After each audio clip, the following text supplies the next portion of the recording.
In 2014, 15,000 kids were diagnosed with cancer. Approximately 3 billion people lived in poverty, and on September 30th, 2014, 415,000 kids were in foster care. This is the reality of our world. It's imperfect. People struggle, suffer, and fight.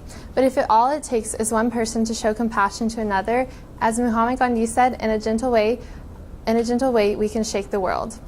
This year, I've decided to follow my heart and compassion for helping others and study nonprofit organizations and their influence in our community. Prior to beginning my original work in my study this year, I had no idea what kind of organization I wanted to work for or work with. But I knew I wanted to focus on nonprofits. I interviewed 5 different remarkable ladies from 5 very different organizations who all had different jobs at each organization, and I interviewed them and gained very valuable knowledge and a piece of each of their wisdom. The first person I interviewed was Jill Kumnock. She's the CEO at the Dallas Ronald McDonald House. One of the main things she stressed to me is to know what you don't know. By knowing what you don't know, you can further your knowledge and improve your knowledge in the field you're studying. My second interview was conducted with Lauren Grady. She was a wish granter at Make-A-Wish. Her important advice she gave me was be transparent where the money is going. In an industry where everyone's always asking for money and looking for the next spot to get money, it is important for people to know where the money they're giving you is going. Later, I conducted an interview with Ms. Priscilla Haros, a case manager at Frisco Family Services. She said one of the most important things is to care but not carry. This industry is very emotionally hard on people, and sometimes it's hard to keep your personal life and your work life separate, but it's important to do so. My fourth interview was by far the most interesting one, was conducted with Ms. Diane Marquise. Now, it wasn't interesting for the reasons y'all are probably thinking. She's executive director of Friends of Wednesday Child, and whenever I asked her, the question I asked all is what advice she had for me. She told me not to do nonprofits. Now, hearing this from someone that's working in the nonprofit industry was very surprising. But she said it's a hard world and you don't make much money. So the best thing you can do is to become successful and donate money to the industry.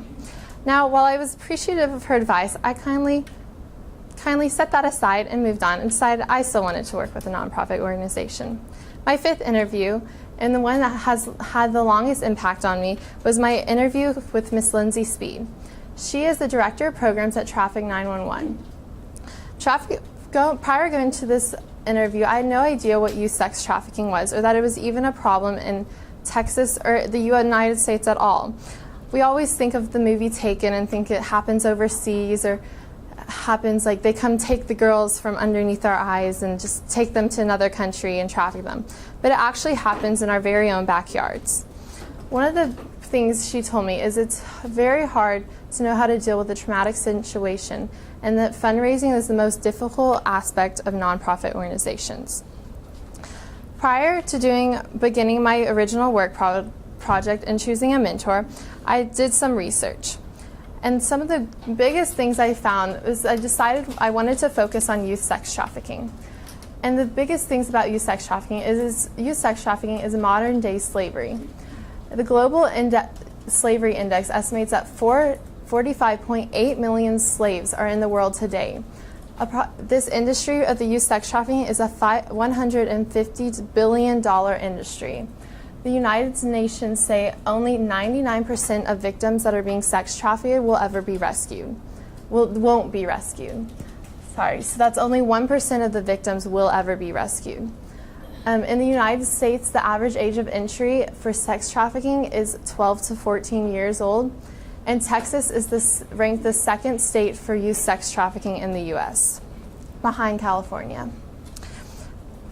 So, for my original work, at this point I did not have a mentor and I was still deciding, but I contacted Miss Speed from Traffic 911, and I told her I knew I wanted to do something with Traffic 911 after doing all my research. And I knew I wanted to get involved with their organization. So it was easy to decide that I wanted to do something that benefited them. During my interview with Ms. Speed, she had mentioned that the most difficult aspect of nonprofits is fundraising. So with that being said, I decided I was going to do a fundraiser, which is one of the most basic things you can do in nonprofits, but one of the most beneficial. So I contacted her, and unfortunately she was unavailable to help me due to her busy schedule. But due to that, I was then met up with my mentor, Ms. Cheryl Broswell, who is the Director of Community Engagements, who decided to help me with my original work. So when deciding if I was going to do a regular event fundraiser, I considered online fundraising. And eventually, in the end, I decided to go with that. I chose this over event fundraising. It's the problem I see with event fundraising is the fact that there's always a set date, time, and place. And if an individual is unable to attend at that designated time, the organization is missing out all of their possible contributions. Second, you are generally limited to the people only in the area that the event will occur. And thirdly, you are restrained by a set time frame in which the people of the event run to be donated.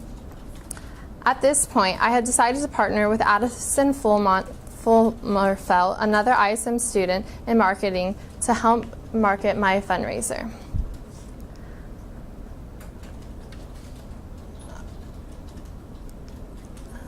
Okay, so the first step in this was I got in contact with Ms. Cheryl Broswell, the Director of Community Engagements at Traffic 911, who is responsible for fundraising. I shared my ideas with her, and we made up a suggested on marketing. We brainstormed on auction ideas for items, and then she gave me a material list of possible donors and gave me things to present to them to ask for their donations.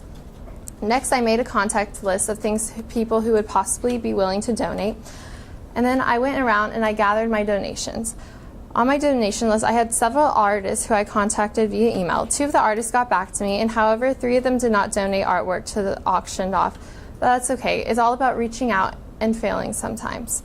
Then I went to the Blue Door Boutique in Bittersweet Ivy and asked if they were willing to donate items, and they were more than happy to.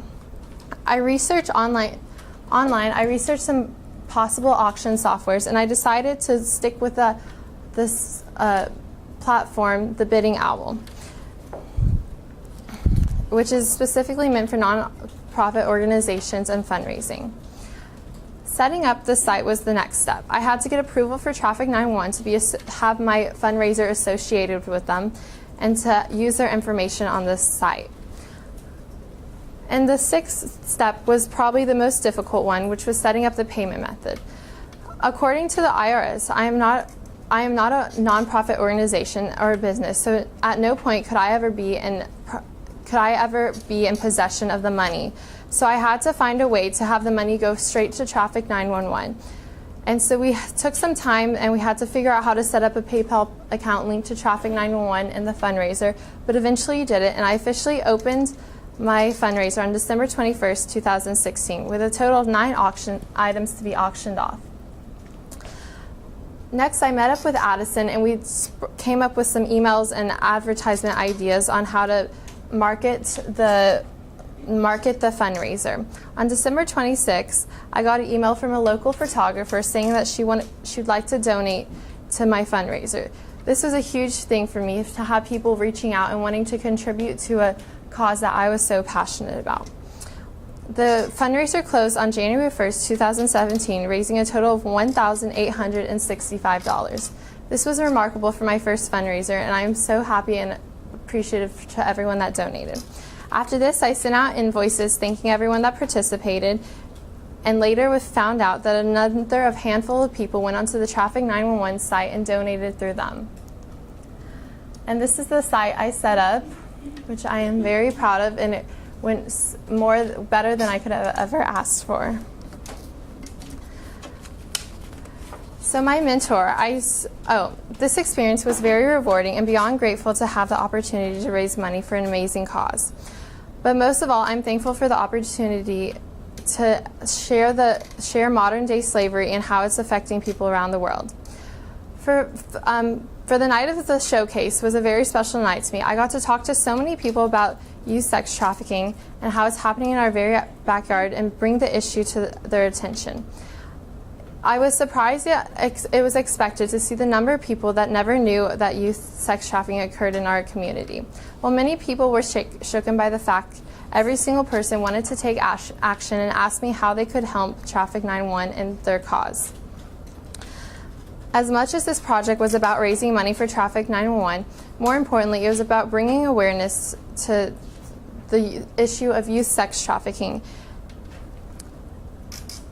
For my mentor, after working with Ms. Cheryl throughout my original work project, I knew that I wanted to mentor with her. In the end, I asked her to be my mentor, and she gladly accepted. I was first introduced to Ms. Cheryl through Ms. Speed, who I had interviewed during my interview process, and I never conducted a formal interview with Ms. Cheryl. However, after meeting with her and hearing all her stories and the crazy things she would tell me about the industry, she was the one I wanted. At the start of my mentorship with her, she told me that I was entering a very dark and messed up world. That the things I was going to hear and the stories I was going to read are things some people should never have to hear. I was going to hear and see vivid details of youth sex trafficking, and that even though I was going to want to go around and tell everyone about what I was learning, that sometimes some things you just have to keep to yourself, because not all people are able to handle it. For my first ever mentor visit, we decided to hold it at Einstein's Bagels. We sat in the middle of the room, and she gave me a presentation that they give during a training they do for all volunteers. We talked about the kids in juvenile detention and how most of those kids there are lots of the people that they get for youth sex trafficking they find in the juvenile detention center. We talked about what youth sex trafficking was, the signs and girls, about the pimps, the tactics they use to lure girls in, and stories she told me about the victims. And then we decided to watch a video on how pornography plays an impact in youth sex trafficking and about youth sex trafficking. This was a really interesting thing because lots of people around us would look at the video and hear what we were talking about, and people would get up and move across the room. And she told me not to worry about it, that these things happen. Lots of people don't want to hear about youth sex trafficking and don't want it to be a reality. But the fact is that it is a reality. And everything involved in it is sad and horrible, but hearing it makes me more passionate about it and want to put it into it. But so far in this journey, the main thing I've learned is that you cannot force people to hear about your youth sex trafficking when they don't want to hear about it. The people that are going to make a difference are the ones who want to be educated and want to see the change. Every mentor and visit, I learned something new that fueled my passion for the cause. I learned the role pornography plays in youth sex trafficking, how it's an epidemic plaguing our society, how to make a lead on a girl, which is making a lead is whenever they find a girl that looks like she's underage, they go and they find all information about her, a phone number connected to her, the person that's selling her out, where she is, and they put together a report and they send it into the FBI. And at that point, they can't do anything further, but then the lead, the FBI, they hope that they can go find the girl. But at that point, it's no longer in their hands. Different tactics the pimps use to lure the girls in, and how to protect our youth. One of the greatest things I took away from all the interviews are all the stories she told me. She told me about the things people will do to get drugs. She told me a story about how two mothers, one of them sex trafficked her 6-year-old, and the other one trafficked her 2-year-old daughter. She told me a story about a soldier. This girl was at a mall, and the soldier she needed a ride home, and she was crying, trying to get a ride home. And this guy who had served 2 tours in a ride came up to her and was like, "I can give you a ride home." And the first time she denied him, but then he went to his car and he got his uniform. He said, "If I can protect you, if I can protect this nation, I can protect you." And she decided to go with him. And he ended up trafficking her for 3 days. And in the end, when they found her, he had stabbed her. We talked about this boy at a high school had sex trafficked a girl at their school with special needs. And then there was another story of a girl, a cheer captain, who was trafficking other girls on her squad. For my final product, every time I met up with Ms. Cheryl, she would tell me all these stories about different sex trafficking cases. And after spring break, she had told me about 3 cases where the pimps had picked the girls up from school and would take them away from the weekend and sex traffic them. There was this one girl in particular who was a straight-A student. She refused to miss school. The pimp would pick her up on Friday. He would take her to Vegas for the weekend. And this is in South Lake. She would take her to Vegas for the weekend. He would make her have 17 to 20 appointments a day of her being raped. And she would come back and go to school on Monday, and she would repeat the process all over again. and no one ever suspected anything because she refused to miss school and wouldn't do anything about it. Hearing these things is really alarming to me and frustrating. There was another case she told me about. There was this 14-year-old girl who had been arguing with her parents that she wanted a tattoo, but she's 14, so her parents aren't going to let her have a tattoo. And so she's at the school basketball game telling all her friends how her parents wouldn't let her get a tattoo, and there were two 20-year-old guys sitting behind her. She went out to the concession stands, and they came up behind her, and they're like, "We heard you want a tattoo, you're really cute, you should come with us, we can give you a tattoo." And they're like, "We have a tattoo parlor right around the corner, you can come, and then you can be back before the game ever ends." And she's like, "Oh, these are older guys giving me attention," because she's 14. And so she decided to go with them.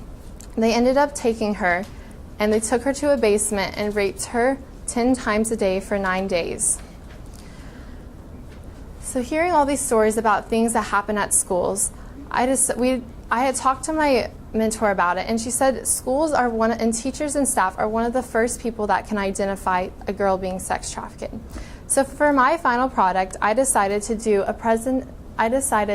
hold a presentation for teachers and staff on how to prevent and protect our youth and how to identify it in young girls in our schools. The first step is probably the most difficult step, was getting in with Miss Miller to just tell her about my ideas.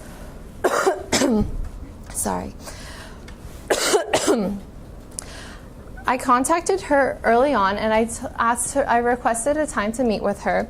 And after 2 weeks of waiting and communicating with her, I got back and set a time. I was so excited. My mentor told me this was going to be the most difficult part, was getting in with the schools, and I had done it. Prior to my meeting, I made this big list of things I wanted to tell her. I was going to convince her to let me have this presentation. I was going to tell her all these facts about youth sex trafficking and the things the school do. I made a list that the average age entry is 12 to 14 years, that Texas is ranked number 2, and the average life expectancy for a girl in youth sex trafficking is 7 years. And tell her all these facts, that anyone can fall victim. It doesn't matter the race, the ethnicity, socioeconomic status, gender, and that teachers can be one of the greatest impacts in saving a girl from falling victim. I was prepared for everything, and I went in there, and I was sat down, I was ready to tell her everything. I was like, okay, so for my final project, I want to do a presentation for the teachers and staff about youth sex trafficking and how we can prevent it. She's like, okay, let's do it. I was like, wait, that's all? So I was so excited that she agreed to do it so quickly, and she was so enthusiastic and supportive about it. She told me after that we planned to have it the following week because we wanted to get it in fairly quickly.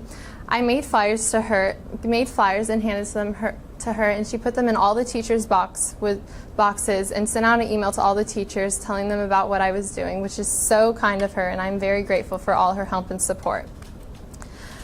And since I'm not qualified to give the presentation, and I don't think it would have the same effect as my mentor does, my mentor was the one planning on giving the presentation to all the teachers. So the next step was making sure that my mentor had everything she needed to give her presentation.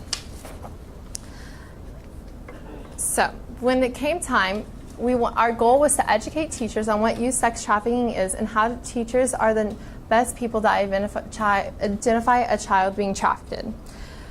So what we talked about, one of the main things is we told teachers what youth sex trafficking is and how even things we don't think are youth sex trafficking, it is. It's a minor exchanging anything of value in return for sex. That can be for a place to sleep, a pair of shoes, a purse, a piece of gum, anything. And it doesn't have to be sex to consider youth sex trafficking. It could be taking a video of them, pornography. It could be oral sex. It could be actual sex. Anything of that sort is considered sex trafficking. So we told them what it was and the basic facts about what it is in our community and how it does affect people here. And then we told them how they can identify it and how they can make a difference in identifying. One of the main signs they look for is sudden change in dress. Girls with older boyfriends are always a big sign.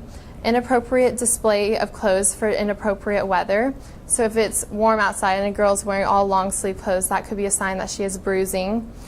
A loss or gain of confidence. Why we say gain of confidence? Because at the beginning, lots of girls will feel empowered by it. and because they feel like they have control over the situation. Because most of the people that are girls, and it can even be boys, but we say girls because it's more generally girls. Most of the girls that are lured into sex trafficking, they have something missing in their life. They are missing compassion or love, or they have been through a hard time and need attention.